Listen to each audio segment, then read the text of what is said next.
യുവജനോത്സവത്തിനകത്ത് പങ്കെടുപ്പിക്കുന്ന മിക്കവാറും കലകളൊക്കെ തന്നെ ആ സമയത്തിന് വേണ്ടി പഠിക്കുന്നതാണ്. നിങ്ങൾക്ക് നോക്കിയാൽ അറിയാം, കേരളത്തിലെ മിക്കവാറും കലാപഠനങ്ങളെല്ലാം കേന്ദ്രീകരിച്ചിരിക്കുന്നത് ഈ യുവജനോത്സവത്തിലെ ജയവിജയങ്ങൾക്ക് വേണ്ടിയാണ്.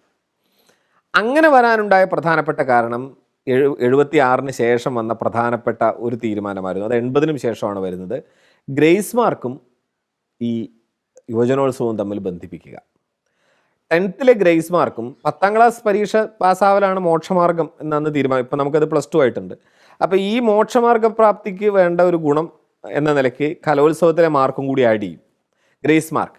അപ്പം ഗ്രേസ് മാർക്ക് കിട്ടുമെന്ന് വരുന്നതോടുകൂടി ഇത് തികച്ചും ഗ്രേസ് മാർക്കിന് വേണ്ടിയുള്ള ഒരു യുദ്ധക്കളമായി യൂത്ത് ഫെസ്റ്റിവൽ മാറുകയാണ്. അപ്പം ഗ്രേസ് മാർക്ക് കിട്ടാൻ എന്ത് ചെയ്യാൻ പറ്റും? നമുക്ക് വിദ്യാഭ്യാസത്തിനകത്ത് പണത്തിന് സ്വാധീനം ചെലുത്താൻ കഴിയില്ല എന്നതായിരുന്നു സാർവത്രിക വിദ്യാഭ്യാസം എന്ന മൂല്യത്തിൻ്റെയും ഇന്ത്യൻ നയത്തിൻ്റെയും പ്രാധാന്യം. നമുക്ക് കേരളത്തിൻ്റെ ചരിത്രം പരിശോധിച്ചാൽ കേരളത്തിൽ ഈ പറയുന്ന ദളിത് കമ്മ്യൂണിറ്റീസിൽ നിന്നടക്കമുള്ള ആളുകൾ വിദ്യാഭ്യാസ പ്രക്രിയയിൽ പങ്കെടുത്തുകൊണ്ടാണ് അവരവരുടെ ഉയർച്ചയിലേക്ക് കൈവരുന്നത്. ഇപ്പം മറ്റെല്ലാ കാര്യങ്ങളും കൊള്ളയടിക്കപ്പെട്ടു പോയാലും, ഞാനും ബിജു രാവിലെ ഇപ്പോഴോ പറഞ്ഞതുപോലെ, മറ്റെല്ലാം വേണമെങ്കിൽ ഇവിടെയുള്ള മേലാളന്മാർക്ക് കൊള്ളയടിക്കാൻ പറ്റും, പക്ഷേ നേടുന്ന വിദ്യാഭ്യാസം അതിന് പറ്റില്ല. ആ ഒരു വിശ്വാസത്തിൽ വിദ്യാഭ്യാസ പ്രക്രിയയിൽ ഇടപെട്ടുകൊണ്ടാണ് ഈ പറയുന്ന അരികുവൽക്കരിക്കപ്പെട്ട എല്ലാവരും മുന്നിലേക്ക് കയറി വന്നിട്ടുള്ളത്. ആ വിദ്യാഭ്യാസ പ്രക്രിയക്കകത്ത് തനിക്ക് എത്ര പണമുണ്ടെങ്കിലും SLC പരീക്ഷയുടെ മാർക്ക് ഹൈജാക്ക് ചെയ്യാൻ പറ്റില്ല എന്നുള്ള അവസ്ഥ വരുമ്പോൾ, നിങ്ങളുടെ കയ്യിൽ പണമുണ്ടെങ്കിൽ ഗ്രേസ് മാർക്ക് കിട്ടുന്ന ഒരു ഇനത്തിൽ നിങ്ങൾക്ക് സമ്മാനം വാങ്ങാൻ കഴിയുമെന്ന് വന്നാൽ പണമുള്ളവൻ അങ്ങനെ ആ ഗ്രേസ് മാർക്ക് പർച്ചേസ് ചെയ്യുന്നൊരവസ്ഥയിലേക്ക് വരിക. ഇതാണ് ഇതിൻ്റെ ഒരു 3ാം ഘട്ടം. അത് വരുന്നതോടുകൂടി ഈ കലാരൂപങ്ങളെല്ലാം പഠിക്കുക എന്ന് വെച്ചാൽ വളരെ കോസ്റ്റ്ലി ആയ ഒരു സംഭവമായിട്ട് മാറുന്നു. സ്വാഭാവികമായി ഒരു കാര്യത്തിന് ഡിമാൻഡ് ഉണ്ടെങ്കിൽ നമുക്ക് അറിയാവുന്നതാണ്, അതിൻ്റെ സപ്ലൈ സ്വാഭാവികമായിട്ടും കൂടുതൽ കോസ്റ്റ്ലി ആയിട്ട് മാറും. അപ്പോൾ യൂത്ത് ഫെസ്റ്റിവലിന് നിങ്ങൾ പഠിപ്പിക്കേണ്ടത് എത്ര രൂപ കൊടുത്തിട്ടാണ്? അല്ലെങ്കിൽ യൂത്ത് ഫെസ്റ്റിവൽ പഠനം എന്ന് പറയുന്ന മറ്റൊരു പഠനം ഉണ്ടാവുകയാണ്. കലാപഠനമല്ലാതെ യൂത്ത് ഫെസ്റ്റിവൽ പഠനമാണ്. അപ്പം ഇന്ന് യൂത്ത് ഫെസ്റ്റിവലിൽ മത്സരിക്കുന്ന മിക്കവാറും എല്ലാ കുട്ടികളും മത്സര ഇനങ്ങളാണ് പഠിക്കുന്നത്. ഇപ്പം ജയചന്ദ്രൻ കുട്ടൻ മൃദംഗത്തിന് സമ്മാനം വാങ്ങിയപ്പോഴോ, പള്ളുരുത്തിയിലെ യേശുദാസൻ സമ്മാനം വാങ്ങിയപ്പോഴോ യേശുദാസ് തന്നെ പറഞ്ഞിട്ടുണ്ട്, ഞാൻ അതിനുവേണ്ടി പ്രത്യേകിച്ച് ഒരു കീർത്തനവും പഠിച്ചിട്ടില്ല. യേശുദാസ് എന്ന കുട്ടി ചെറുപ്പകാലം മുതലേ പാട്ട് പഠിച്ചു വരുന്നുണ്ടായിരുന്നു. ഒരു കലാമേള നടക്കുന്നുണ്ടെന്ന് പറഞ്ഞു, അവിടെ പോയിരുന്നു, ഒരു പാട്ട് അവിടെയും പാടി, അതിന് സമ്മാനം കിട്ടി. പക്ഷേ ഇന്നൊരു കുട്ടിയും യൂത്ത് ഫെസ്റ്റിവലിൽ അങ്ങനെ വന്ന് പങ്കെടുക്കുന്നില്ല. യൂത്ത് ഫെസ്റ്റിവലിന് പഠിപ്പിക്കാനുള്ള ഐറ്റം പ്രത്യേകമായി പഠിക്കുകയാണ്. ആ പഠിപ്പിക്കാനുള്ള ഐറ്റത്തിന് വലിയ തോതിലുള്ള ഫീസാണ് അധ്യാപകർ വാങ്ങുന്നത്. അത് കൊടുക്കാൻ തയ്യാറായിട്ടുള്ള രക്ഷിതാക്കളുണ്ട്. അങ്ങനെ വന്നതോടുകൂടി പണം കൊണ്ട് മത്സരിക്കാവുന്ന ഐറ്റങ്ങൾക്ക് സ്വാഭാവികമായി ഒരു സ്റ്റാറ്റസ് കൂടുതലായി വന്നു. നിങ്ങൾക്കിപ്പോൾ മലയാളത്തിൽ പ്രസംഗിക്കാൻ അറിയാം, ഇംഗ്ലീഷ് പ്രസംഗിക്കാൻ അറിയാം, കവിത എഴുതാനറിയാം, കഥ എഴുതാനറിയാം, ഉപന്യാസം എഴുതാനറിയാം എന്നൊന്നും പറഞ്ഞാൽ കിട്ടുന്ന വിലയല്ല ഈ യൂത്ത് ഫെസ്റ്റിവലിനകത്ത് ഭരതനാട്യമോ കുച്ചിപ്പുടിക്കോ ഉള്ളത്. അത് സാമ്പത്തികമായ മൂലധനാധിഷ്ഠിതമായ ഒരു സ്റ്റാറ്റസാണ്, മറ്റൊരു സ്റ്റാറ്റസും അല്ലത്. കാരണം ഭരതനാട്യത്തിൻ്റെ സംസ്ഥാന ലെവൽ കോമ്പറ്റീഷന് വരണമെന്നുണ്ടെങ്കിൽ ലക്ഷക്കണക്കിന് രൂപ മുടക്കാൻ ഉണ്ടാവണം എന്ന സ്ഥിതിയിലേക്ക് കാര്യങ്ങളെത്തി. ലക്ഷങ്ങളെന്ന് പറഞ്ഞാൽ പലപ്പോഴും ഞെട്ടിപ്പിക്കുന്ന കണക്കുകളാണ് അനൗദ്യോഗികമായി ഇതിനെപ്പറ്റി പുറത്തു വന്നുകൊണ്ടിരിക്കുന്നത്. ഒരൈറ്റം പഠിപ്പിക്കാനായി കേരളത്തിലെ പ്രധാനപ്പെട്ട യൂത്ത് ഫെസ്റ്റിവൽ സെൻട്രിക് ആയ അധ്യാപകർ, അത് പ്രത്യേകം ശ്രദ്ധിക്കണം, കേരളത്തിലെ പ്രധാനപ്പെട്ട കലാകാരന്മാർ മിക്കവാറും പലരും യൂത്ത് ഫെസ്റ്റിവലിൽ പഠിപ്പിക്കാത്തവരുണ്ട്, പഠിപ്പിക്കുന്നവരും ഉണ്ട്. പഠിപ്പിക്കുന്നവർ യൂത്ത് ഫെസ്റ്റിവലിൽ പഠിപ്പിക്കുന്നത് പണം കിട്ടാൻ വേണ്ടി തന്നെയാണ് എന്നത് വ്യക്തമാണ്. അങ്ങനെ പണം കിട്ടാനായി പഠിപ്പിക്കുന്ന അധ്യാപകർ, അത് തെറ്റാണെന്നൊന്നും ഞാൻ പറയുന്നില്ല. കലയ്ക്ക് നമ്മൾ കൊടുക്കുന്ന വില അത്ര ചെറുതായതുകൊണ്ട് പണം കിട്ടാനായി അവർ പഠിപ്പിക്കുകയും ചെയ്യുന്നു, അത് കലാകാരൻ്റെ തെറ്റൊന്നുമല്ല. പക്ഷേ വാങ്ങുന്ന പണവും കൊടുക്കപ്പെടുന്ന പണവും ഈ പണം എത്തിപ്പെടുന്ന മൂലധനത്തിൻ്റെ റൊട്ടേഷനും ചിന്തിച്ചാൽ നമ്മൾ ഞെട്ടിപ്പോകുന്ന യാഥാർത്ഥ്യങ്ങളിലേക്ക് എത്തും. അതായത് ഒരൈറ്റം പഠിക്കാനായി ഒരു കുട്ടിക്ക് 1,00,000 രൂപ ഏറ്റവും ചുരുങ്ങിയത് കേരളത്തിലെ നൃത്താധ്യാപകർ പലരും വാങ്ങുന്നുണ്ട്. 3 ലക്ഷം വരെ വാങ്ങുന്ന അധ്യാപകരുണ്ട് ഒരു ഐറ്റത്തിന്. അപ്പോൾ ഒരു പെൺകുട്ടി സാധാരണ കലാതിലകമാകാനായി ഇറങ്ങി പുറപ്പെട്ട കച്ചകെട്ടി ഇറങ്ങിയ ഒരു കുട്ടിയുടെ രക്ഷിതാക്കൾ, അല്ല കുട്ടികളല്ലല്ലോ ഇറങ്ങുന്നത്, രക്ഷിതാക്കൾ ഒരു കുട്ടിയെ മത്സരിപ്പിക്കുന്ന ഇനങ്ങൾ നിങ്ങൾ നോക്കുക. ഭരതനാട്യം, കുച്ചിപ്പുടി, കേരള നടനം, ഫോക്ക് ഡാൻസ്, ഇതാണ് 4 പ്രധാനപ്പെട്ട ഐറ്റം എന്ന് വെച്ചോളൂ. ഈ 4 നാടോടി നൃത്തം 5 ഐറ്റം. 5 ഐറ്റത്തിൽ ഒരു കുട്ടി മത്സരിക്കുമ്പോൾ 5 ലക്ഷം രൂപ, അത് 3 ലക്ഷം വെച്ച് കൊടുക്കുകയാണെങ്കിൽ 15 ലക്ഷം രൂപ മുടക്കിയാണ് ഒരു കുട്ടി പഠിക്കുന്നത്. പിന്നെ ഓരോ തവണ ഇത് സ്റ്റേജിൽ കയറണമെങ്കിലും മുൻപത് ഉണ്ടായിരുന്നത് ലൈവ് ഓർക്കസ്ട്രേഷൻ ആയിരുന്നു. എന്ന് വെച്ചാൽ ഓർക്കസ്ട്ര മുഴുവൻ ലൈവായി വന്നിരുന്ന മൃദംഗവും പാട്ടും ഒക്കെ വായിക്കും. അത് ഭയങ്കര കോസ്റ്റ്ലി ആണെന്നും അതുകൊണ്ട് ലൈവ് ഓർക്കസ്ട്ര നിരോധിക്കണമെന്നും 2004 മറ്റോ സർക്കുലർ വന്നു, പരിഷ്കരണം വന്നു. അങ്ങനെ ലൈവ് ഓർക്കസ്ട്ര വേണ്ടെന്ന് വെച്ചു. അപ്പം ലൈവ് ഓർക്കസ്ട്രയ്ക്ക് വന്നിരുന്ന് വായിച്ചിരുന്ന കലാകാരന്മാരായ കുറേ പേർ കേരളത്തിലുണ്ട്. അവരുടെ തൊഴിലാണ് നഷ്ടപ്പെടുന്നത്. അവരുടെ തൊഴിൽ ഭീഷണി എന്ന് പറയുന്ന പ്രോബ്ലമൊക്കെ വന്നു. അത് വളരെ ഭംഗിയായി സോൾവ് ചെയ്യപ്പെട്ടു. യുവജനോത്സവം നടക്കുന്നതിന് മുമ്പ് റെക്കോർഡിംഗ് നടക്കും. ഈ കലാകാരന്മാർ അവിടെ പോയിരുന്നു വായിക്കും, ഇവിടെ വന്നിരുന്ന് വായിക്കുന്നില്ലെന്നേ ഉള്ളൂ. വായിക്കുന്ന സ്ഥലം മാറി, അത് സ്റ്റുഡിയോയിലായി. അപ്പോൾ ഈ നൃത്താധ്യാപകൻ പറയുന്നു, ഈ 1 ലക്ഷം രൂപ എനിക്ക് തന്നാൽ പോരാ, റെക്കോർഡ് ചെയ്യാൻ തരണമെന്നുണ്ടെങ്കിൽ അതിനൊരു 50,000 രൂപ വേറെ തരണം. അപ്പോൾ 50,000 രൂപ കൊടുത്ത് ഈ റെക്കോർഡും വാങ്ങി 1 ലക്ഷം രൂപയോ 3 ലക്ഷം രൂപയോ പഠിക്കാനായി പിന്നീട് വേറെ റെക്കോർഡിനും കാശ് വാങ്ങിയിട്ടാണ് ഒരു കുട്ടി ആ റെക്കോർഡുമായി യൂത്ത് ഫെസ്റ്റിവൽ വേദിയിലെത്തുന്നത്. സ്വാഭാവികമായി 3 ലക്ഷം പോലെ ഒരു ഹ്യൂജ് എമൗണ്ട് മുടക്കി വരുന്നൊരു കുട്ടിയെ സംബന്ധിച്ചിടത്തോളം, ആ കുട്ടിയുടെ രക്ഷിതാക്കളെ സംബന്ധിച്ചിടത്തോളം അവർക്ക് ഗ്രേഡ് കിട്ടുക അല്ലെങ്കിൽ സമ്മാനം കിട്ടുക എന്ന് പറയുന്നത് കേവലം ഒരു പ്രസ്റ്റീജിൻ്റെ മാത്രം പ്രശ്നമല്ല. സ്വാഭാവികമായും അതിന് വളഞ്ഞതും വളയാത്തതുമായ എല്ലാ വഴികളും അനുവർത്തിക്കപ്പെടുന്നു. എല്ലാവരും വളഞ്ഞു പോകും. ഒരുപാട് പേർ ഒന്നിച്ചു വളഞ്ഞു നോക്കുമ്പോൾ ഏറ്റവും നന്നായി വളയ്ക്കാൻ കഴിയുന്ന ആളുകൾക്ക് സമ്മാനം കിട്ടുന്നു. ബാക്കി വളയ്ക്കുന്ന ആളുകൾക്ക് കിട്ടാതിരിക്കുമ്പോൾ അവർ അപ്പീലിന് പോകുന്നു. അപ്പീലാണെങ്കിൽ അപ്പീൽ അതോറിറ്റി ഈ അടുത്ത കാലത്താണ് ഒരു ചെറിയ മാറ്റം വന്നിരിക്കുന്നത്. അത് പരിമിതപ്പെടുത്തിയിട്ടുണ്ട്. ഇതുവരെ അപ്പീൽ കൊടുക്കാൻ എല്ലാവർക്കും അനുവാദമുണ്ട്. ജില്ലാ കോടതിക്ക് കൊടുക്കാം, താലൂക്ക് കോടതിക്ക് കൊടുക്കാം, AEOക്ക് കൊടുക്കാം, DOക്ക് കൊടുക്കാം, മാനവ വിഭവശേഷി മന്ത്രാലയം വരെ അപ്പീൽ കൊടുക്കുന്ന അവസ്ഥ ഉണ്ടായിരുന്നു. എവിടെയെങ്കിലും വെച്ചൊരു അപ്പീൽ പേപ്പർ വാങ്ങി അടുത്ത സ്റ്റേജിൽ മത്സരിക്കാനായി വരുന്നു.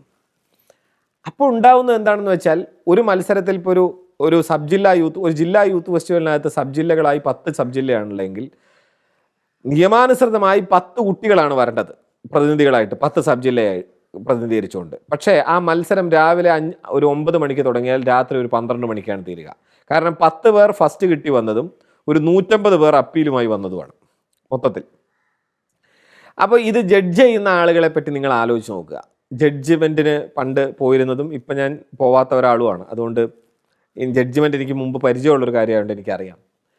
നിങ്ങൾ എന്ത് കലാപ്രകടനം നടത്തിയാലും രാവിലെ 9 മണി മുതൽ രാത്രി 10 മണി വരെ ഒരു പുഴുങ്ങുന്ന ടാർപ്പായ ഷീറ്റിന് ചോട്ടിൽ നിങ്ങളെ പിടിച്ചിരുത്തി മാർക്കിടാൻ പറഞ്ഞാൽ, നിങ്ങൾ ആ കലയിൽ എത്ര വിവരസ്ഥനും ആയിക്കോട്ടെ, രാവിലെ 9 മണി മുതൽ രാത്രി 10 മണി വരെ ഒരേ കല തന്നെ കണ്ടുകൊണ്ടിരിക്കുന്ന ഒരാൾക്ക് ഏത് നിലയ്ക്ക് മാർക്കിടാനാവും എന്ന ചോദ്യമൊക്കെ ഉണ്ട്. സ്വാഭാവികമായി നിങ്ങൾക്ക് ഒരു അഴിമതിയും കാണിക്കാത്ത സത്യസന്ധമായി മാർക്കിടുകയാണെങ്കിൽ പോലും ഇതിൻ്റെ മാർക്കിംഗ് വലിയൊരു പ്രോബ്ലമാണ്. അതിലേക്ക് നമുക്ക് വരാവുന്നതാണ്, മാർക്ക് എന്ന് പറയുന്ന സബ്ജക്റ്റിലേക്ക്. എന്തായാലും ഈ മൂലധനത്തിൻ്റെ കടന്നുകയറ്റം എന്ന് പറയുന്നത് യുവജനോത്സവത്തെ ഒരു വലിയ യുദ്ധക്കളമാക്കി മാറ്റുകയും, ഈ യുദ്ധം എന്ന് പറയുന്നത് കുട്ടികളിൽ അടിച്ചേൽപ്പിക്കപ്പെടുന്ന രക്ഷിതാക്കളും അധ്യാപകരും അഥവാ സ്കൂൾ മാനേജർമാരും സ്കൂൾ മാനേജ്മെൻറ്റും ഒക്കെ അടങ്ങുന്ന ഒരു വലിയ അഭിമാന പോരാട്ടമായി മാറുകയും ചെയ്യുന്നതിനാണ് നമ്മൾ 1980 ശേഷം സാക്ഷ്യം വഹിക്കുന്നത്. അതിൻ്റെ ഏറ്റവും അറ്റ് ദ പീക്ക് എത്തിയ കാലമായിരുന്നു 90 to 2000 എന്നൊക്കെ പറയുന്നത്. ചെമ്മനം ചാക്കോയാണ് കലാതിലകം, കലാപ്രതിഭ എന്നിങ്ങനെ 2 പേരുകൾ കവി ചെമ്മനം ചാക്കോയാണ് നിർദ്ദേശിക്കുന്നത്. ഏറ്റവും കൂടുതൽ പോയിന്റ് കിട്ടുന്ന പെൺകുട്ടി കലാതിലകം. പെൺകുട്ടികൾ പൊട്ടുതൊടുന്നവരാണെന്നാണല്ലോ വെപ്പ്, അതുകൊണ്ട് കലാതിലകം. ആൺകുട്ടികൾ പ്രതിഭ, മറ്റേ പെൺകുട്ടികൾക്ക് പ്രതിഭ കുറവാണല്ലോ, അതുകൊണ്ട് ആൺകുട്ടികൾ പ്രതിഭ. അപ്പം ഈ പ്രതിഭയും തിലകവും തീരുമാനിച്ച് കുട്ടികൾക്ക് കൊടുത്തു തുടങ്ങിയപ്പോൾ പ്രതിഭ കിട്ടാത്ത കുട്ടികൾ കരയാൻ തുടങ്ങി, തിലകമാവാത്ത കുട്ടികൾ കരച്ചിലും നിലവിളിയുമായി. അങ്ങനെ ഒരു യുവജനോത്സവം കഴിയുമ്പോൾ പ്രതിഭയുടെയും തിലകത്തിൻ്റെയും ഓരോ ഇൻ്റർവ്യൂകളും, പ്രതിഭയും തിലകവും ആവാതെ തോറ്റ MLA അല്ലെങ്കിൽ തോറ്റ തിലകം എന്നൊക്കെ പറയുന്ന അവരുടെ ഒരു 10 ഇൻ്റർവ്യൂവും മാധ്യമങ്ങളിൽ വരാൻ തുടങ്ങി. അവരുടെ കരച്ചിൽ, അങ്ങനെയാണ് എല്ലാ യൂത്ത് ഫെസ്റ്റിവലുകളും ആ കാലത്ത് അവസാനിച്ചിരുന്നത്. നിങ്ങൾക്ക് ഓർമ്മയുണ്ടാവും ആ കാലത്ത് പരിചയമുള്ളവർക്ക്. പിന്നീട് അവസാനം നമുക്ക് തിരിച്ചറിവ് വന്നു, ഈ തിലകം വേണ്ട, പ്രതിഭ വേണ്ട, ഫസ്റ്റും സെക്കൻഡും വേണ്ട, അതിനൊക്കെ പകരം നമ്മൾ ഗ്രേഡ് മതി എന്നായി.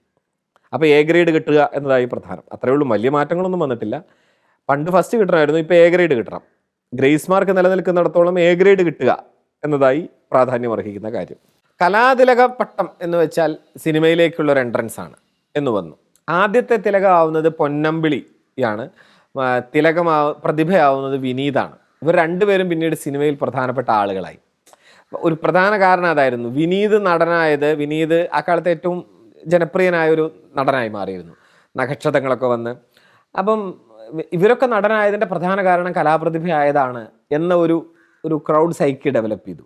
പിന്നെ കലാപ്രതിഭയോ കലാതിലകോ ആയാൽ നിങ്ങൾ ഉറപ്പാണ് നിങ്ങൾ നടനും നടിയോ എന്ന സിനിമയിലേക്കുള്ളൊരു എൻട്രി എന്നൊരു കാര്യം വന്നു. അതെ, പാവം. ഈ ഒരുപാട് കാലത്തിന് ശേഷം ഇപ്പോൾ ഒരു വളരെ മെച്ചുവേർഡായി ഇൻ്റർവ്യൂകൾ പങ്കെടുക്കുമ്പോൾ അതിനോട് പ്രതികരിക്കാറുണ്ട്. ഞാൻ പറയുന്നത് അതൊന്നും വ്യക്തിപരമായൊരു പ്രശ്നമല്ല. ആ കുട്ടിയല്ല താനും അതിനകത്തെ പ്രോബ്ലം. ഒരു കുട്ടിയെ നമ്മൾ എന്താണോ പഠിപ്പിക്കുന്നത് സ്വാഭാവികമായിട്ട് ഉണ്ടാവുമല്ലോ. 10ാം ക്ലാസ്സിൽ വരുന്ന ഒരു കുട്ടിയോട് നീ ഇതിൽ ജയിക്കലാണ് നിന്റെ ജന്മദൗത്യം, ഇതിൽ പരാജയപ്പെട്ടാൽ നീ ആകെ ഭീകരമാം വിധം തോറ്റുപോകും എന്നൊരു അവസ്ഥ ഒരു കുട്ടിയുടെ തലയിലേക്ക് കെട്ടിയേൽപ്പിക്കപ്പെടുകയാണ് ചെയ്യുന്നത്. ഇപ്പം യുവജനോത്സവത്തിന് വേണ്ടി കോച്ച് ചെയ്യപ്പെടുന്ന കുട്ടികളുടെ അവസ്ഥ എൻട്രൻസ് കോച്ചിങ്ങിനേക്കാളും പരിതാപകരമാണ്. അത് അത്തരം കുട്ടികളെ പരിചയപ്പെട്ടാലും നമുക്കറിയാം. രാവിലെ മുതൽ അവർ പലതരം മത്സരങ്ങൾ പഠിക്കാനായിട്ടാണ് അവരുടെ ജീവിതം ഒഴിഞ്ഞു വെക്കപ്പെടുന്നത്. അത് അവരുമായിട്ട് യാതൊരു ബന്ധവും ഇല്ലാത്ത പല കലകളും അവർ പഠിക്കും. കന്നഡ പദ്യം ചൊല്ലൽ മിക്കവാറും എല്ലാ കലാതിലകങ്ങളും ചൊല്ലാറുള്ളതാണ് ഈ കന്നഡ പദ്യം. ഇവർക്കൊക്കെ കന്നഡ ഭാഷയോട് സ്നേഹം ഉണ്ടായിട്ടാണോ എന്തെങ്കിലും ആണോ? ഒന്നുമല്ല.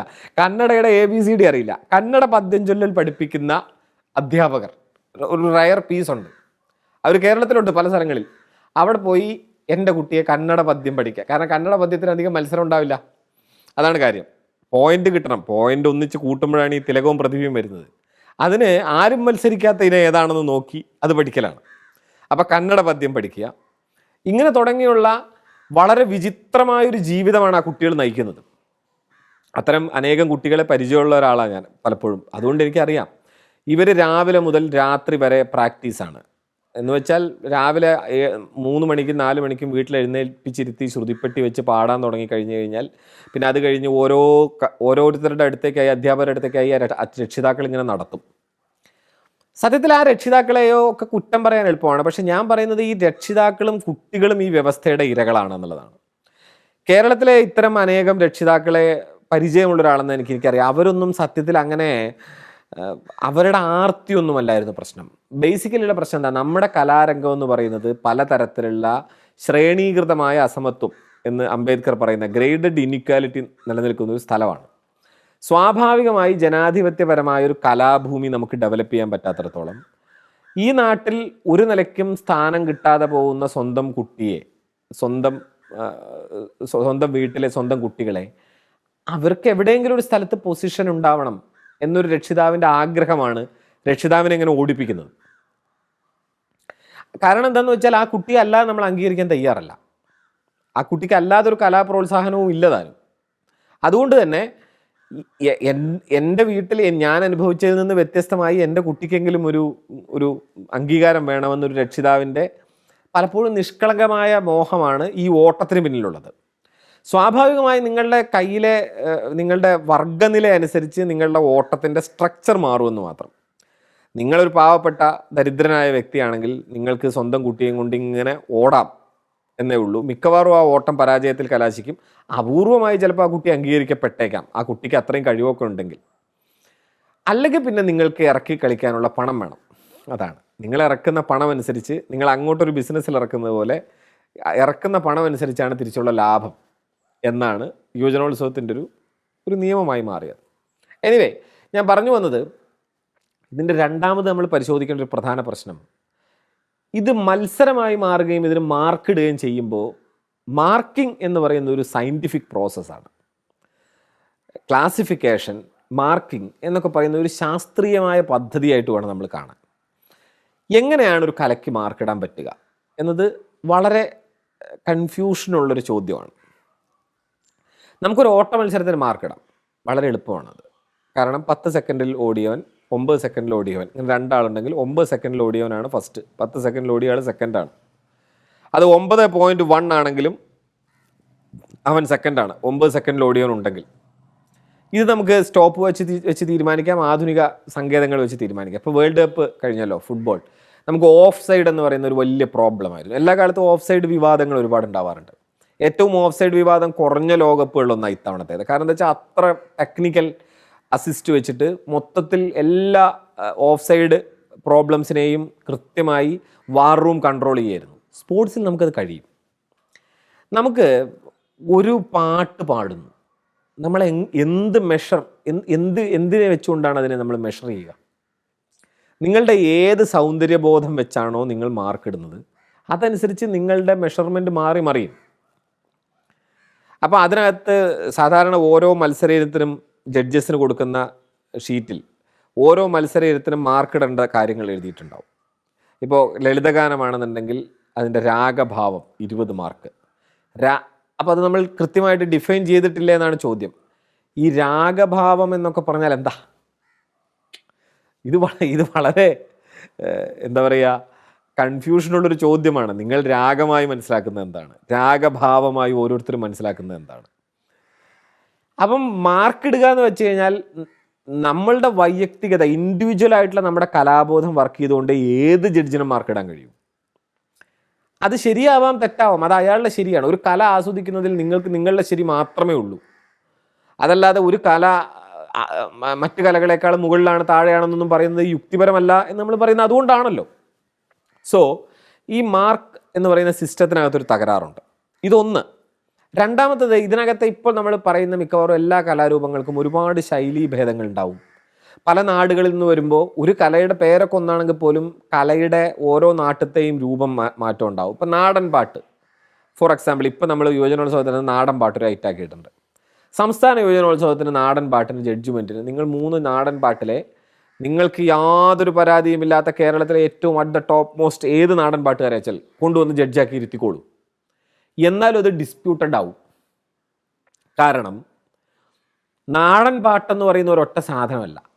കാസർഗോഡുള്ള നാടൻ പാട്ടും കളിയിക്കാവിലുള്ള നാടൻ പാട്ടും തമ്മിൽ കടലും കടലാടിയും തമ്മിലുള്ള ബന്ധം പോലുമില്ല.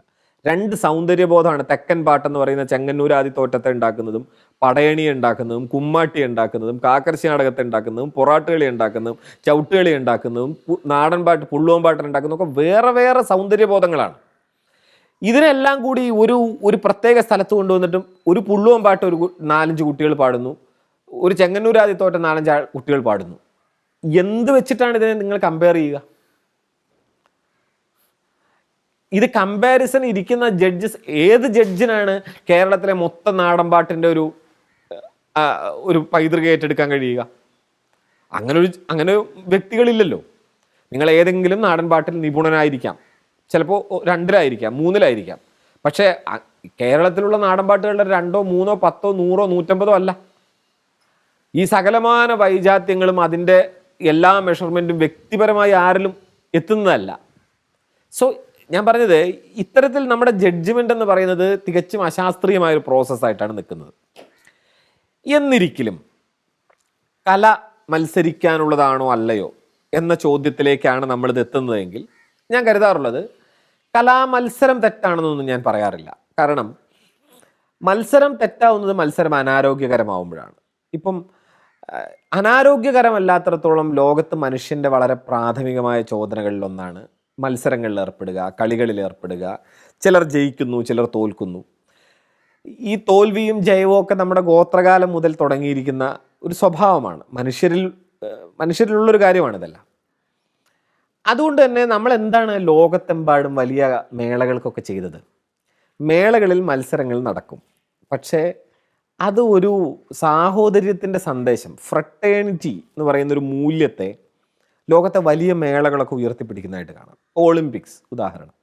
ഒളിമ്പിക്സിൽ ലോകത്തെമ്പാടുള്ള ലോകത്തെ ഏറ്റവും വലിയ മത്സരം നടക്കുന്നത് ഒളിമ്പിക്സ് വേദികളിലാണ്. പക്ഷേ ഒളിമ്പിക്സ് എന്തിനാണ് നടത്തുന്നതെന്ന് വെച്ചാൽ വെറുതെ ഈ പറയുന്ന യുദ്ധത്തിന് വേണ്ടി മാത്രമല്ല. അതിലപ്പുറം ലോകത്തെമ്പാടുമുള്ള മനുഷ്യരുടെ ഒരു സാഹോദര്യത്തിൻ്റെ സന്ദേശമായിട്ടാണ് ഒളിമ്പിക്സ് നിൽക്കുക. വേൾഡ് കപ്പ് ഫുട്ബോൾ ഇപ്പോൾ നടക്കുന്നു. വേൾഡ് കപ്പ് ഫുട്ബോൾ പരസ്പരം ഫാൻ ഫൈറ്റ് മാച്ചും ഒക്കെ ഉണ്ടാവും. പക്ഷെ വേൾഡ് കപ്പ് ഫുട്ബോളിനൊരു ലോകത്തെമ്പാടുമുള്ള മനുഷ്യരെ ഒരുമിപ്പിക്കുന്ന ഒരു മേള എന്ന മൂല്യം പങ്കുവെക്കാനുണ്ട്. നമുക്ക് കേരളത്തിലെ മനുഷ്യരുടെ ഫ്രട്ടേണിറ്റിയുടെ ഒരു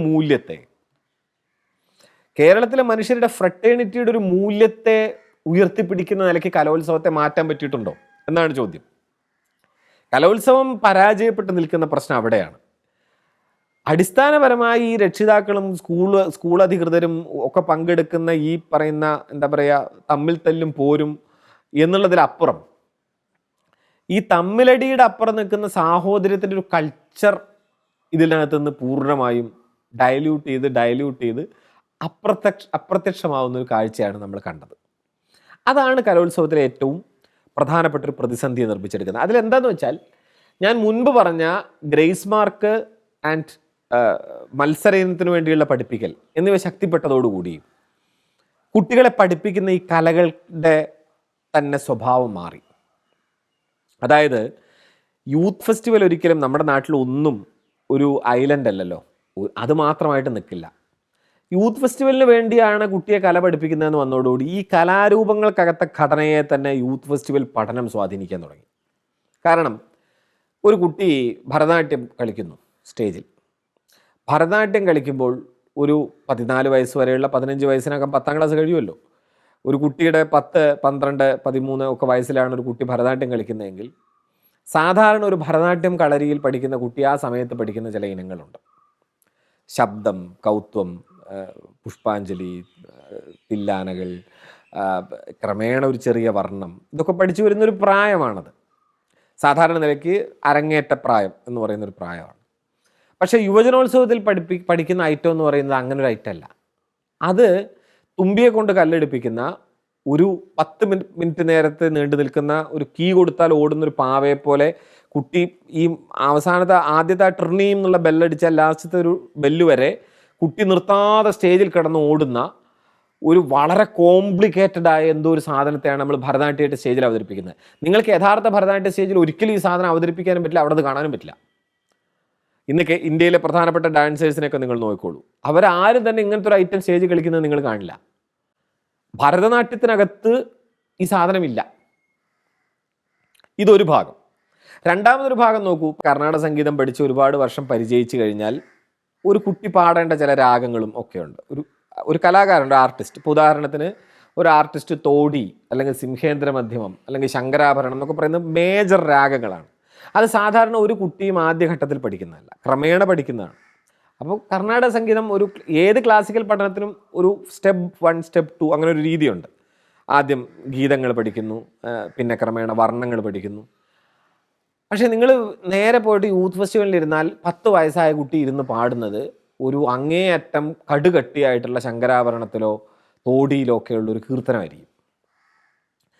കുട്ടി അത് ഗംഭീരമായി അവതരിപ്പിക്കുന്നില്ലെന്ന് നമ്മളോട് ചോദിക്കുക. ഉണ്ട്. ആ അവതരണം എന്ന് പറയുന്നത് ആ കുട്ടി തോടി രാഗത്തിൻ്റെ ഡെവലപ്മെൻറ്റോ തോടി രാഗത്തിൻ്റെ സ്പാനോ പഠിച്ചിട്ടല്ല. കുട്ടിയുടെ അകത്തേക്ക് തോടി കയറിയിട്ടേ ഇല്ല. കുട്ടി ചെയ്യുന്നത് ആരോ പഠിപ്പിച്ചു വിട്ടൊരു കാര്യത്തെ അതേപടി ആ കുട്ടിക്ക് പാടാനുള്ള തൊണ്ടയുള്ളത് കൊണ്ട് ഈച്ച കോപ്പിയായി അവിടെ പ്രസൻറ്റ് ചെയ്യുക മാത്രമാണ്. ആ പ്രസൻറ്റേഷൻ സ്കിൽ മാത്രമാണ് നമ്മളവിടെ കാണുന്നത്. അങ്ങനെ വരുമ്പോൾ ഉണ്ടാകുന്ന പ്രശ്നം എന്താ? ഇതിനകത്തൊക്കെയുള്ള അങ്ങേയറ്റത്തെ കാര്യങ്ങളാണ് കുട്ടികളെ പഠിപ്പിക്കുക. ഇപ്പോൾ കഥകളി എന്ന് വെച്ച് കഴിഞ്ഞാൽ, കഥകളിയിൽ ഇപ്പോൾ ഞാൻ ഒരു ഉദാഹരണം പറയാം. ഉത്ഭവം രാവണൻ എന്ന് കഥകളിയിൽ ഒരു വേഷമുണ്ട്, രാവണോത്ഭവം രാവണൻ. പണ്ടത്തെ കഥകളിക്കാർ പറയാം 60 വയസ്സ് കഴിഞ്ഞേ രാവണോത്ഭവം രാവണൻ കെട്ടാവൂ എന്നാണ്. ഒരു കഥകളി ആർട്ടിസ്റ്റ്, പ്രൊഫഷണൽ ആർട്ടിസ്റ്റ്. ഇപ്പം അങ്ങനെയൊന്നും പാലിക്കുന്നില്ല, അങ്ങനെ പറ്റുകയില്ല. 60 വയസ്സ് വരെ ഒന്നും കാത്തിരിക്കാനൊന്നും പറ്റില്ല. ഈ ഒരു മത്സരാധിഷ്ഠിത ലോകത്ത് നിങ്ങൾ 60 വയസ്സായിട്ടേ ഒരു കാര്യം ചെയ്യാവൂ എന്നൊന്നും ഇന്നാരും പറയാറില്ല. പഴയൊരു യുക്തിയാണ് ഞാൻ പറഞ്ഞത്. ആ യുക്തിയുടെ അടിസ്ഥാനം ഇത്ര മാത്രമായിരുന്നു. കാരണം കഥകളിയെ സംബന്ധിച്ച് അതിൻ്റെ അറ്റ് ദ ടോപ്പ് മോസ്റ്റ് വേഷങ്ങളിൽ ഒന്നാണ് ഉത്ഭവം രാവണൻ. അത് കഴിഞ്ഞാൽ പിന്നെ കഥകളിയിൽ ചെയ്യാനൊന്നും ഇല്ലെന്നേ. അങ്ങനെ പറയാവുന്ന 1, 2, 3 വേഷങ്ങളിൽ ഒന്നാണ് ഉത്ഭവം രാവണൻ. അപ്പോൾ ഉത്ഭവം രാവണൻ ചെയ്യണമെങ്കിൽ മറ്റനേകം ചെറിയതും ഇടത്തരമായിട്ടുള്ള വേഷങ്ങൾ ചെയ്ത് അരങ്ങിൽ നിത്യപരിചയം വന്ന് അത്രയും പ്രാക്ടീസ്ഡ് ആയ ഒരു ആശാനായി മാറിയ പക്വത വന്ന ഒരാൾ ചെയ്യുന്നതാണ് ഉത്ഭവം രാവണൻ. ഈ ഉത്ഭവം രാവണൻ്റെ പദമാണ് യുവജനോത്സവത്തിൽ പ്രധാനപ്പെട്ട ഐറ്റമായിട്ട് അവതരിപ്പിക്കുക. ആ കുട്ടി ജീവിതത്തിൽ കഥകളി തന്നെ കണ്ടിട്ടുണ്ടാവില്ല. ആ കുട്ടിയെ കഥകളി കാണിക്കണമെന്ന് കഥകളി പഠിപ്പിക്കുന്ന ആൾക്ക് നിർബന്ധമില്ല, രക്ഷിതാവിന് നിർബന്ധമില്ല. ഈ ഒരു പദം അവിടെ പഠിച്ച് അവതരിപ്പിക്കുകയാണ്. ഇതെല്ലാ പ്രധാനപ്പെട്ട മത്സരങ്ങളിലും നിങ്ങൾക്കിത് കാണാം. ഇത്തരത്തിലുള്ളൊരു അസംബന്ധം കാണാം. ഇത് ഉണ്ടാക്കിയൊരു പ്രശ്നം എന്താ വെച്ചാൽ, ഈ കുട്ടികൾക്ക് ഈ കലയുമായിട്ടൊരു ബന്ധം ആവശ്യമില്ലെന്ന് വന്നു. കലയും കുട്ടിയും വളരെ ഏലിനേറ്റഡ് ആയിട്ടാണ് നിൽക്കുന്നത്. കുട്ടിയിൽ നിന്ന് വളരെ വേറിട്ട എന്തോ ഒരു സാധനമാണ് കല എന്ന് വന്നു. അതോടുകൂടി ഈ പ്രതിസന്ധിയൊക്കെ കലയിലേക്കും ഇടപെടാൻ തുടങ്ങി.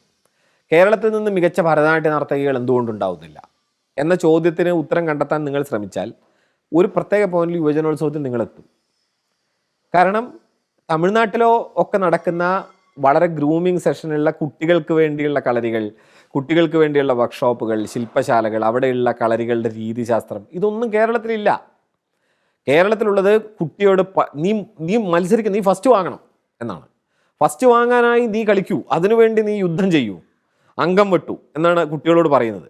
അപ്പോൾ ഈ പുത്തരി അംഗം കുറുക്കലും പയ്യമ്പള്ളി ചന്തവും തച്ചോടി ഓതേണ്ടി മറ്റേ വടക്കമ്പാട്ടിലുള്ള പോലുള്ളൊരു യുദ്ധവും നടക്കുന്ന സമയത്ത് കലയുമായി ഒരു കുട്ടിക്കൊരു ബന്ധവും വരുന്നില്ല.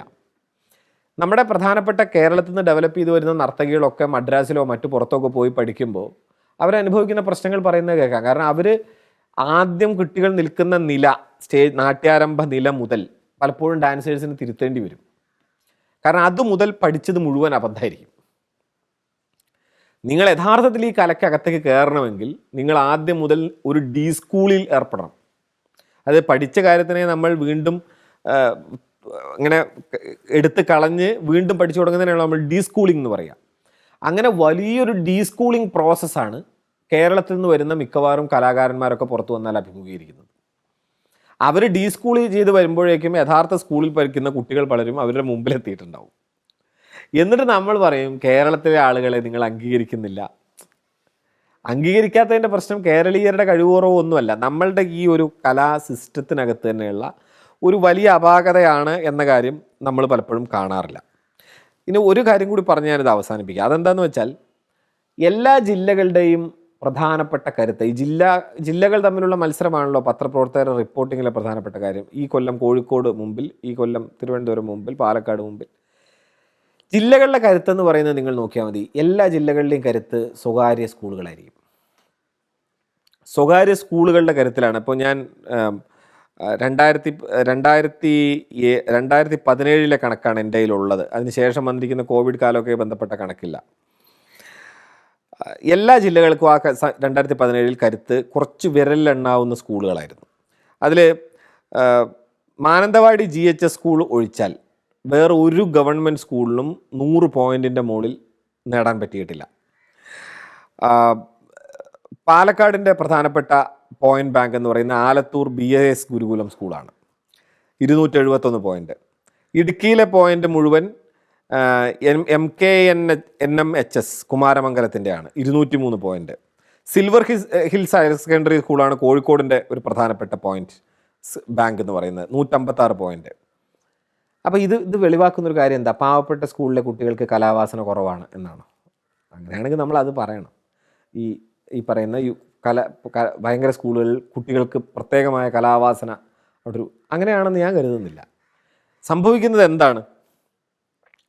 നിങ്ങൾ പഠിപ്പിക്കുന്നതിന് വേണ്ടി മൂലധനം മുടക്കാൻ കെൽപ്പുള്ള ആളുകളുള്ള സ്കൂളിലെ കുട്ടികൾക്ക് പോയിന്റ് കിട്ടും. അപ്പോൾ ഇത് ബേസിക്കലി മൂലധന മത്സരമാണ് നമ്മൾ യുവജനോത്സവം എന്ന് വിളിക്കുന്നത് എന്ന് വരികയാണ്. ഇതിനകത്ത് പങ്കെടുക്കുന്ന വിധികർത്താക്കളെ കൈകാര്യം ചെയ്യുന്ന രീതി, വിധികർത്താക്കളുടെ ഇതിനകത്തെ പലപ്പോഴും ഉള്ള വിശ്വാസ്യത, ഇതൊക്കെ ചോദ്യം ചെയ്യപ്പെടുന്ന കാണാം. ഈ ചോദ്യം ചെയ്യപ്പെടുന്നിടത്തൊക്കെ നിങ്ങൾ ചെന്ന് നോക്കൂ, മിക്കവാറും എല്ലാ ഐറ്റത്തിനും ആ ഐറ്റവുമായി ബന്ധപ്പെട്ട് കേരളത്തിലെ വളരെ മൗലികമായി നിൽക്കുന്ന ആളുകളുടെ സാന്നിധ്യം വളരെ കുറവായിരിക്കും. ഇപ്പോൾ കഥ ജഡ്ജ് ചെയ്യുന്നത്, കവിത ജഡ്ജ് ചെയ്യുന്നത്, ഓഫ് സ്റ്റേജ് ഐറ്റംസ് മുതൽ നോക്കൂ. കേരളത്തിലെ കഥാകാരന്മാരെ നമ്മളെടുത്താൽ പ്രധാനപ്പെട്ട ആളുകൾ പലരും ജീവിച്ചിരിപ്പില്ലേ? അവർ യുവജനോത്സവത്തിന് ജഡ്ജ്മെൻറ്റിന് പോകുന്നുണ്ടോ? ഇല്ല. എല്ലാ ഐറ്റവും ഏതാണ്ട് ഇങ്ങനെയാണ്. മിക്കവാറും സത്യത്തിൽ ഈ പറയുന്ന ആളുകൾക്കൊക്കെ കേരളത്തിലെ ഈ ചെറുപ്പക്കാരായ ഏറ്റവും പുതിയ തലമുറയിലെ കുട്ടികൾ വളർന്നു വരണമെന്ന് ആഗ്രഹമില്ലാഞ്ഞിട്ടാണെന്ന് ഞാൻ കരുതുന്നില്ല. പക്ഷെ അത്തരത്തിൽ മൗലികമായ ഈ കാര്യത്തിലെ വലിയ ഹൈറ്റുള്ള ആളുകളെ ഒന്നും അനിവാര്യമായും ആവശ്യപ്പെടുന്ന ഒരു സ്ഥലമല്ലാതായി യുവജനോത്സവം മാറിക്കഴിഞ്ഞു. അപ്പം അതുകൊണ്ട് വിധികർത്താക്കൾ എന്ന പേര് വളരെ സാർത്ഥകമാണ്. പലപ്പോഴും അവരുടെ വിധി പിന്നീട് ബാക്കി എല്ലാവരും ചേർന്ന് തീരുമാനിക്കും എന്നാണ് അതിൻ്റെ മറ്റൊരർത്ഥം. മിക്കവാറും എല്ലാ മത്സരം കഴിഞ്ഞാലും അവരുടെ വിധി അവിടെ തീരുമാനിക്കപ്പെടുന്നതാണ്. ഇത് ഞാൻ പറഞ്ഞു വന്ന കാര്യം ഇതാണ്, പലപ്പോഴും നിയമങ്ങൾ കൊണ്ട് മാത്രം പരിഹരിക്കാവുന്നൊരു പ്രശ്നമല്ല ഇത്. ഇതിൻ്റെ പരിഹാരം യഥാർത്ഥത്തിൽ കിടക്കുന്നത് നമ്മുടെ കലാബോധത്തിനകത്തെ ജനാധിപത്യവൽക്കരണ പ്രക്രിയയിൽ എങ്ങനെ ഭരണകൂടം ഒരു നിലപാട് കൈക്കൊള്ളണം, എങ്ങനെ കലാസമൂഹം അതിനോട് റെസ്പോണ്ട് ചെയ്യണം തുടങ്ങിയവയൊക്കെ ആയിട്ട് ബന്ധപ്പെട്ട് കിടക്കുന്നു. നമ്മുടെ സ്കൂളിൽ പല കാര്യങ്ങളും ആവശ്യത്തിനും അനാവശ്യത്തിനും പഠിപ്പിക്കുന്നുണ്ടെങ്കിലും നമ്മുടെ സ്കൂളുകളിൽ കലാബോധത്തെ, എസ്തെറ്റിക്കൽ സെൻസിബിലിറ്റി വർദ്ധിപ്പിക്കുന്ന രീതിയിൽ നമ്മുടെ സിലബസിനെ മാറ്റാൻ നമുക്ക് ഇപ്പോഴും പറ്റിയിട്ടില്ല. ഞാൻ കരുതുന്നത് കുട്ടികളെ കൂടിയാട്ടം പഠിപ്പിക്കണമെന്നോ കഥകളി പഠിപ്പിക്കണമെന്നോ നാടൻപാട്ട് പഠിപ്പിക്കണമെന്നോ അല്ല. അത് പഠിപ്പിക്കുകയോ പഠിപ്പിക്കാതിരിക്കുകയോ ചെയ്യാം. സ്കൂളിൽ പഠിപ്പിക്കേണ്ടത് കലാബോധം എന്ന് പറയുന്നൊരു കാര്യമാണ്. നമ്മൾ പറയാറില്ലേ, ശാസ്ത്രം പഠിപ്പിക്കുന്നതും സയൻറ്റിഫിക് ടെമ്പർ പഠിപ്പിക്കുന്നത് രണ്ട് കാര്യമാണ്. അതുപോലെയാണ് കലയെ വെറും ഇൻഫർമേഷനായി പഠിപ്പിക്കുന്നതിന് പകരം കലാബോധം എന്ന് പറയുന്നൊരു കാര്യം കുട്ടിയിൽ എത്തേണ്ടതുണ്ട്. ആ കലാബോധ എസ്തെറ്റിക്സ് എന്ന് പറയുന്ന കാര്യം നമ്മുടെ കലാപഠനത്തിൻ്റെ ഭാഗമാവുകയും അത്തരത്തിലുള്ള കലാകാരന്മാരും കലാകാരികളും സ്കൂളിൽ വന്ന് കുട്ടികളെ പഠിപ്പിക്കുകയും ചെയ്യുന്നൊരവസ്ഥ നമ്മുടെ വിദ്യാഭ്യാസ പ്രക്രിയയില്ല. അത് വരേണ്ടതാണ് എന്നത് ഒന്നാമത്തെ കാര്യം. രണ്ടാമത്തേത്, യൂത്ത് ഫെസ്റ്റിവൽ എന്ന് പറയുന്നത് വികേന്ദ്രീകരിക്കപ്പെടേണ്ട കാലം കഴിഞ്ഞു എന്നാണ് ഞാൻ കരുതുന്നത്. സംസ്ഥാന യുവജനോത്സവം എന്നൊന്നിൻ്റെ സാങ്കത്യം തന്നെ യഥാർത്ഥത്തിൽ ഇല്ലാതായി കഴിഞ്ഞു. ഇത് ഈ പറയുന്നൊരു മാമാങ്കം നടത്താം എന്നതും ഇപ്പം നടത്തിയതുപോലെ പപ്പടം കാച്ചണോ ചൂടണോ തുടങ്ങിയ ചർച്ചകൾ നടത്താം എന്നുള്ളതും അല്ലാതെ ഇതിന് പ്രത്യേകിച്ച് കലയിൽ ഒന്നും തന്നെ സംഭാവന ചെയ്യാൻ പലപ്പോഴും കഴിയുന്നില്ല. ചെയ്യേണ്ടത് വികേന്ദ്രീകൃതമായ ഉത്സവങ്ങളാണ്. സബ് ജില്ലാ തലത്തിലോ പരമാവധി ജില്ലാ തലത്തിലോ ഈ പറഞ്ഞ പരിപാടി അവസാനിപ്പിക്കണം. അതിനപ്പുറത്തേക്ക് മത്സരിക്കേണ്ട കാര്യമില്ല. അപ്പോൾ സംസ്ഥാന ലെവലിൽ കിട്ടുന്ന കുട്ടികളുടെ പ്രശസ്തി, ആ പ്രശസ്തി നിങ്ങൾക്ക് മാധ്യമങ്ങൾക്ക് അത്ര ആഗ്രഹം ഉണ്ടെങ്കിൽ ജില്ലയിൽ പോയി റിപ്പോർട്ട് ചെയ്യണമെന്നേ. മാധ്യമങ്ങളുടെ താല്പര്യമൊക്കെ നമുക്ക് നന്നായിട്ട് മനസ്സിലാവുമല്ലോ. മാധ്യമങ്ങൾക്ക് ആട് ചത്ത വാർത്ത ആന പ്രസവിച്ചു കഴിഞ്ഞാൽ മാറും, അത്രേ ഉള്ളൂ കാര്യം. അപ്പം അതുകൊണ്ട് മാധ്യമങ്ങളുടെ താല്പര്യത്തിനനുസരിച്ച് ഒരു സംസ്ഥാന യുവജനോത്സവം നടത്തേണ്ടതില്ല. പിന്നെ സംസ്ഥാന യുവജനോത്സവം കൊണ്ട് ആർക്കാണ് മെച്ചം? ഞാൻ കരുതുന്നത് ആകെ ഇതിനെ ഒരു ബിസിനസ്സായി കാണുന്ന ഈ ബിസിനസ് കൊണ്ട് ജീവിക്കുന്ന ഒരുപാട് പേർക്ക് മാത്രമാണെന്നാണ്. ബാക്കി ആർക്കും ഇതുകൊണ്ടൊരു മെച്ചമില്ല. അതുകൊണ്ട് അടിയന്തരമായി ചെയ്യേണ്ടത് വികേന്ദ്രീകൃതമായി ഈ ഉത്സവത്തെ മാറ്റുകയും ഗ്രേസ് മാർക്ക് എന്ന് പറയുന്ന കാര്യവും ഈ മത്സരവുമായിട്ട് കൂട്ടി യോജിപ്പിക്കാതിരിക്കുകയും ചെയ്യുക എന്നതാണ്. അതോടൊപ്പം ഈ മത്സരിച്ച് അതിൽ പ്രതിഭകൾ എന്ന് പറയുന്ന കുട്ടികളെ കലകൾക്കകത്തേക്ക് ഇൻക്ലൂഡ് ചെയ്യുന്നൊരു പ്രോസസ്സിന് കൂടി സർക്കാർ ഉത്തരവാദിത്തം ഏറ്റെടുക്കണം. എന്ന് വെച്ചാൽ, നിങ്ങൾ ഓഫ് സ്റ്റേജ് മത്സരങ്ങളിൽ കഴിവ് തെളിയിച്ചിരിക്കുന്ന ഒരു കുട്ടിയാണെങ്കിൽ ഒരാഴ്ചത്തെ സാഹിത്യ ശില്പശാല അത്തരം കുട്ടികൾക്കായി നടത്തുകയും കേരളത്തിലെ മഹാന്മാരായ സാഹിത്യകാരന്മാരുടെയൊക്കെ സാന്നിധ്യം ആ കുട്ടികളുടെ ഒപ്പം ഒരാഴ്ച ഉണ്ടാവുകയും ചെയ്യുന്നൊരു കാര്യം നടക്കുകയാണെങ്കിൽ അത് ഫലപ്രദമായൊരു കാര്യമായിട്ട് മാറും. ഭരതനാട്യവും കുച്ചിപ്പുടിയും ഒക്കെ പഠിക്കുന്ന കുട്ടികളിൽ കുറച്ച് കുട്ടികൾ, മിടുക്കരായ കുട്ടികൾ നമ്മൾ പല ജില്ലകളിൽ നിന്ന് കണ്ടെത്തി കഴിഞ്ഞാൽ അവരെ എല്ലാം കൂട്ടി ഇന്ന് ഇന്ത്യയിലെ ഏറ്റവും മികച്ച ഡാൻസേഴ്സിനെ വെച്ചുകൊണ്ടൊരു വർക്ക്ഷോപ്പ് ആ കുട്ടികൾക്ക് കൊടുക്കുകയാണെങ്കിൽ അത് കലയ്ക്കൊരു മെച്ചമായിട്ട് മാറും. ഈ പറയുന്ന 1.5 കോടി രൂപയുടെ ഫണ്ട് വേണ്ട ഇതെല്ലാം നടത്താൻ, ചെറിയ ചെറിയ ശില്പശാലകൾ നടത്താൻ. അതിന് പകരം 1.5 കോടി രൂപ ഒന്നിച്ച് ചെലവിട്ട് നമ്മളൊരു മാമാങ്കം നടത്തുക, സ്വർണ്ണക്കപ്പ് കൊടുക്കുക, ഘോഷയാത്ര നടത്തുക, ചിക്കൻ വിളമ്പാൻ പറ്റുമോ എന്ന് നോക്കുക തുടങ്ങിയത് യഥാർത്ഥത്തിൽ നാം ആർജിച്ചിരിക്കുന്ന വിദ്യാഭ്യാസത്തോടും നാം ആർജിച്ചിരിക്കുന്ന ആധുനിക ബോധത്തോടും നാം തന്നെ ചെയ്യുന്ന ഒരു അപരാധമാണ് എന്നാണ് എനിക്ക് തോന്നുന്നത്.